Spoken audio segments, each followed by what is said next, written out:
affichage aussi, je sais pas si on va voir à l'écran mais... Ah si on voit, c'est Blanche-Neige.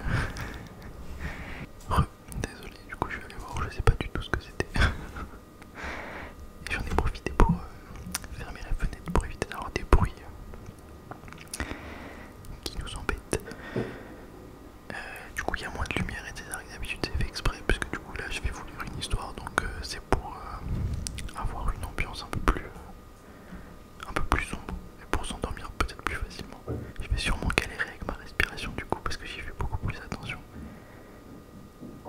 Et qui dit respiration moins naturelle dit galère. Du coup voilà. Alors ce soir je vais vous lire du coup Blanche-Neige, donc je vais commencer tout de suite. N'hésitez pas à me dire si jamais vous voulez que j'augmente genre le son du micro ou que je change des choses etc sur ce genre de vidéo là. Et excusez-moi si je suis pas très à l'aise, c'est parce que j'ai pas l'habitude de faire ça, donc voilà, c'est un test de ce soir et voilà. Alors, Blanche-Neige. C'était l'hiver.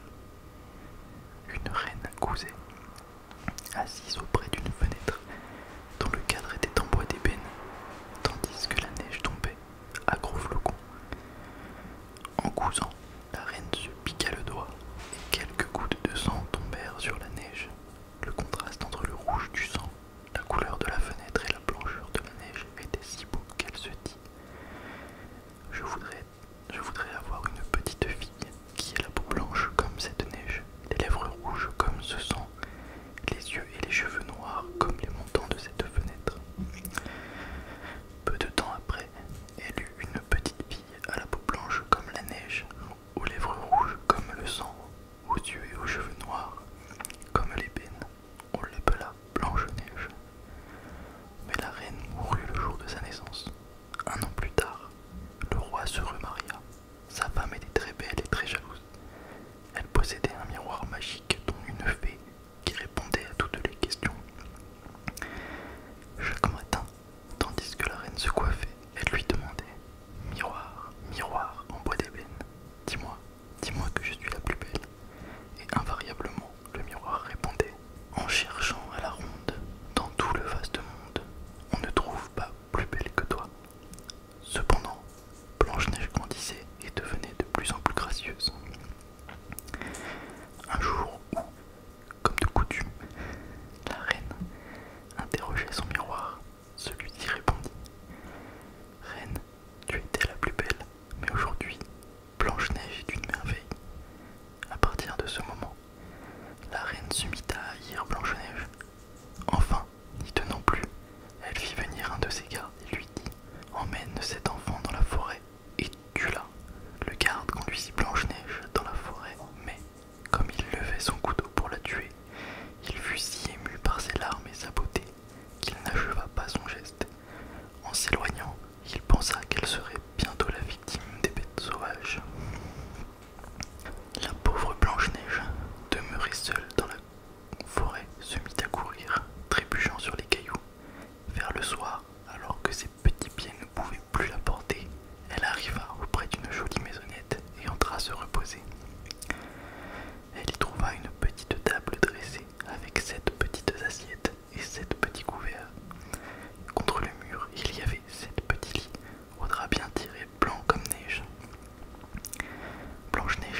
pouces en l'air.